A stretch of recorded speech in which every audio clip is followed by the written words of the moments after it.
One of the core principles of astrology is understanding the effects that the planets have on our physical, mental, and emotional state. In this video, I'm going to talk about the planets and their energies associated so that you can best understand how they look in your chart and what effects they may have on you. So let's get to it.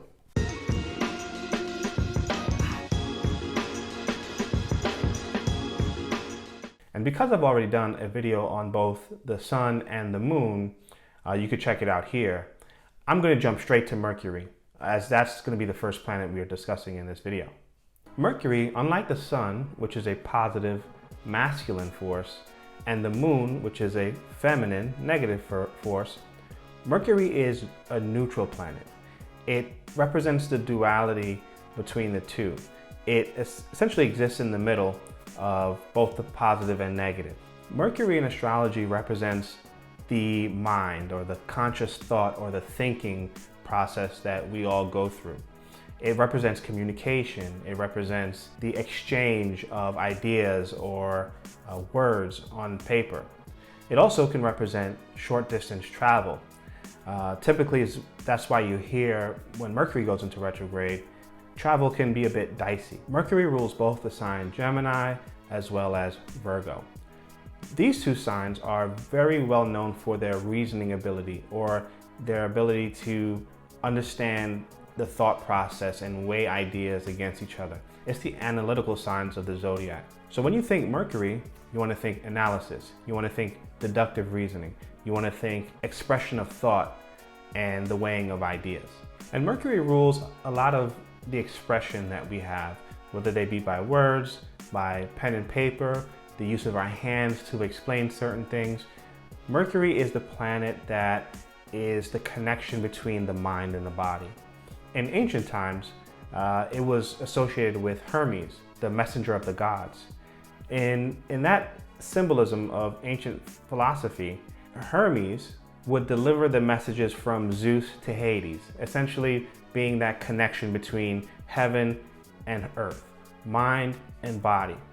And those are the concepts that you want to think of when you associate Mercury in astrology. It rules the hands. It rules anything that has the ability to transfer information. Mercury also rules the nervous system in the body.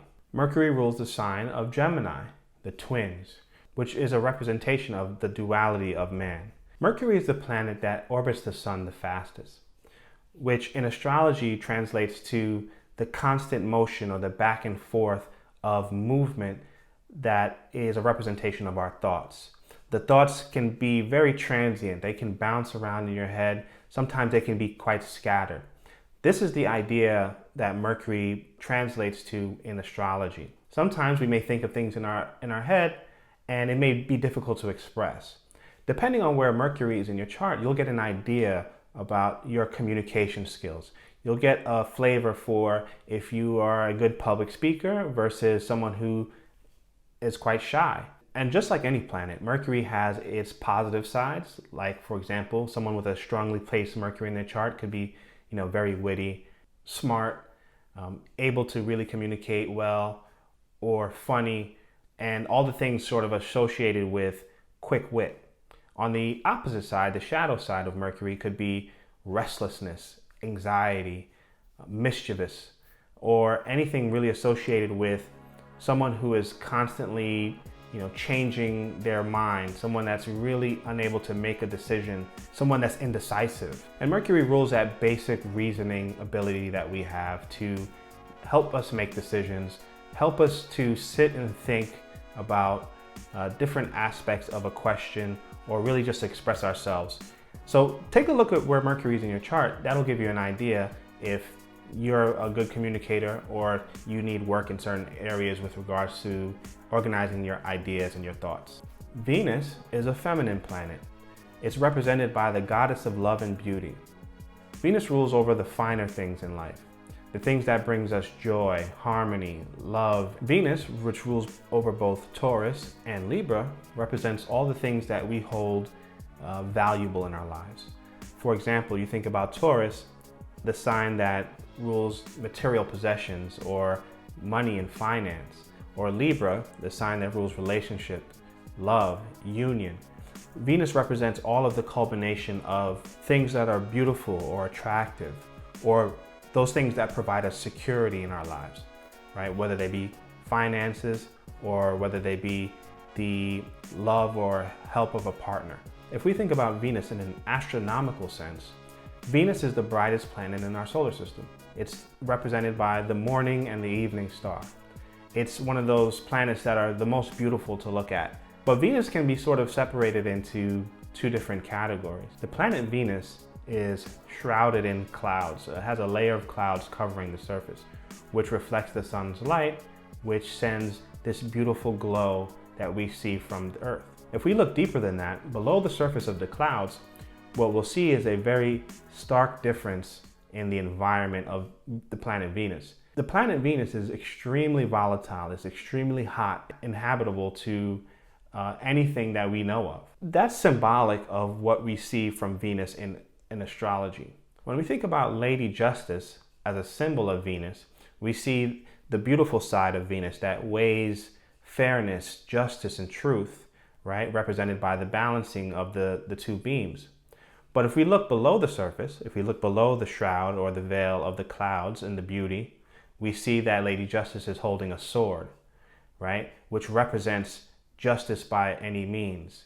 And that's sort of emblematical of what we see on below the surface of the planet Venus, which is harsh and can be quite violent in some respects. Overall, Venus gives us the ability to appreciate what we have, whether it be the physical possessions or appreciate our partnerships and unions that we have with other people.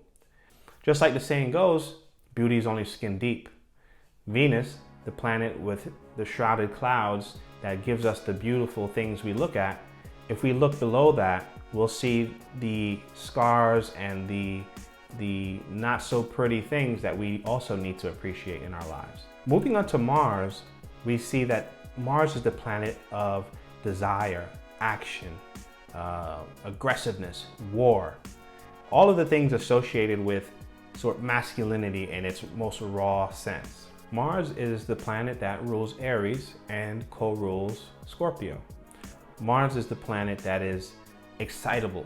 It represents fire and action and the ability for leadership through battle and all things that require us to push through or blaze through a path. Where you find Mars in your chart, this is the area in your life where you're going to be most ready to act. It's going to be the area where you have the most startup-like mentality of your life. It gives you the sense where you need to get things done. It's the place in your life where you'll be most encouraged to blaze a trail and be an entrepreneur. Because Mars rules that combative nature within all of us that is ready to move forward almost at all costs, this is the place in your life where you'll probably be where you'll have the most desire to get something done or accomplish a goal. And some people who study Mars as a planet see it as a hostile type of place to exist. The planet itself is covered in scars, meteors, and all of these things that would indicate battle. There are craters that look like explosions. So when we look at Mars, we have to think of someone who is ready to charge into battle, someone who's ready to jump first before thinking. Some of the positive qualities of Mars is that energy, is that action, is someone who is ready to start and get things going. On the shadow side of Mars, you're looking at someone who is really combative, someone who's argumentative, maybe someone who likes to fight in almost any capacity. These are the type of people that may be hard to work with because they're so headstrong. But Mars itself gives us the ability to move forward. It gives us the ability to act. And Mars represents almost the opposite of all things associated with Venus. In Venus, we're talking love, beauty, and union. And Mars, you're talking about battle, leadership, entrepreneurship.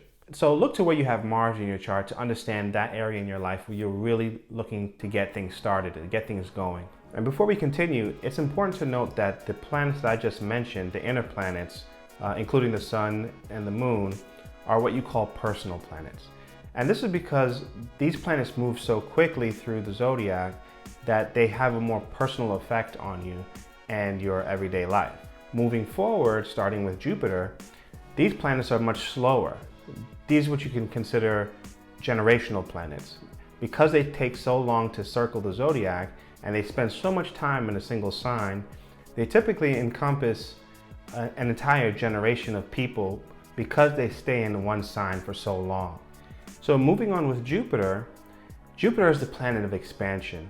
Jupiter is the greater benefits of the zodiac, which means that it really brings about a lot of good luck and growth wherever it goes, right? It's the planet of luck and optimism. It rules our higher faculties in the sense where it gives us the capability to understand higher concepts of either religion, philosophy, morality. It gives us the ability to really connect with the superconscious mind. As opposed to Mercury, which rules the conscious mind, Sagittarius rules the higher mind, the higher conscious. And it gives us the ability to see things on a broader scale. Jupiter is well known for its expansive capability. Wherever you see Jupiter in your chart, that's likely an area in your life where you're looking to grow, to expand, to reach out and stretch beyond what you currently know. One thing about Jupiter is that it can be quite neutral in nature. It's not necessarily a good or a bad planet, but whatever Jupiter is touching will expand. So if Jupiter is in a good aspect in your chart, whatever that goodness will bring you, Jupiter will give you abundance of it. It will sort of exaggerate that good nature of that aspect in your chart. However, if your Jupiter is touching something that's a negative aspect, Jupiter will exacerbate that thing because Jupiter wants to expand. Jupiter wants to grow that thing around it.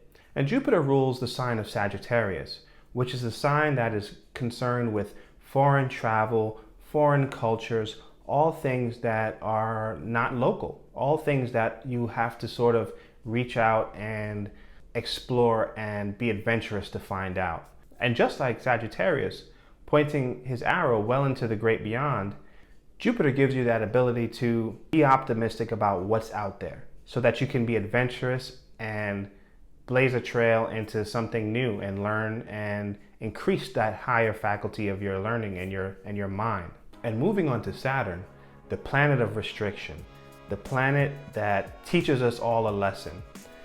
A lot of people have this idea about Saturn that it's all doom and gloom and Saturn is like the bad guy of the zodiac. That's not always true. What happens is Saturn teaches us ways that we can grow, but through discipline. Saturn is the tester of the zodiac. It's the teacher. It's the authoritarian. Saturn teaches us how to reach our goals, but through hard work.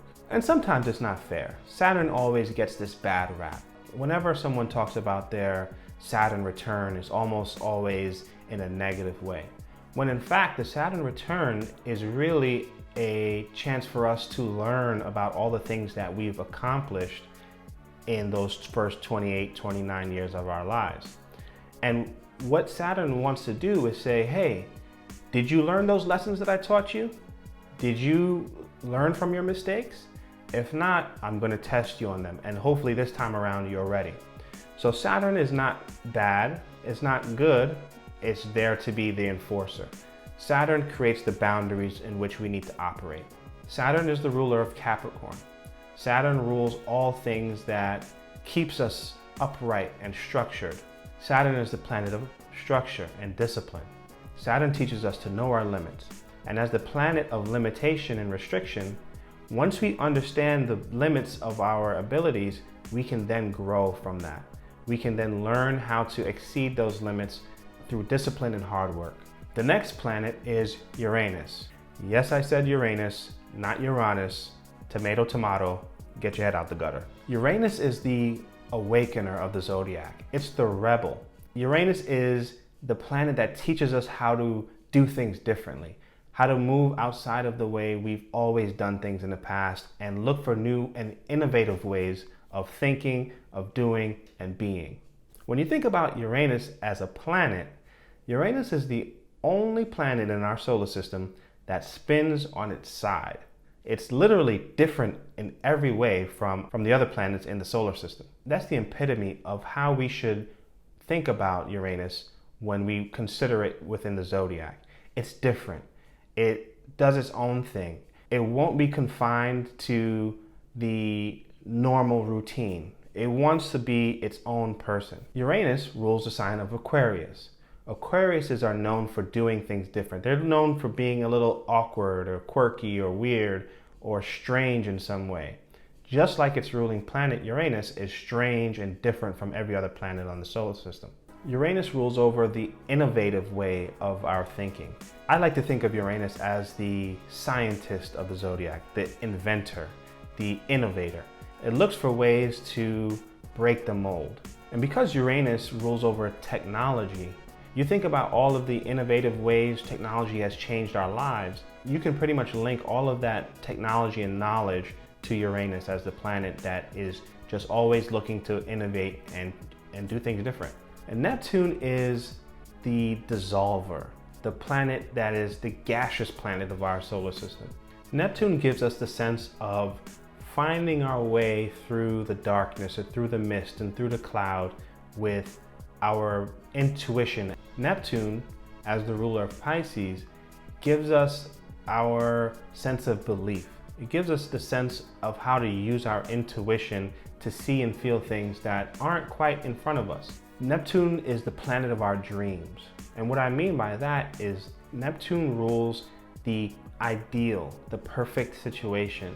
Neptune gives us a sense of perfection or an ideal that we want to achieve or reach. The only problem with that is trying to reach an ideal or a perfect situation oftentimes never occurs. What we often have to do is take Neptune's perfect vision of what we would like things to be and ground them in reality. One of Neptune's strong points is that it gives us a wisdom that's sort of beyond reason, a wisdom or an intuition that is being pulled from something that we can't quite put our hands on. One of the bad sides to Neptune is that because Neptune rules these murky waters that we live in, the nebulous cloud that we walk through, oftentimes we can find ourselves lost, looking for something that isn't quite there or isn't real.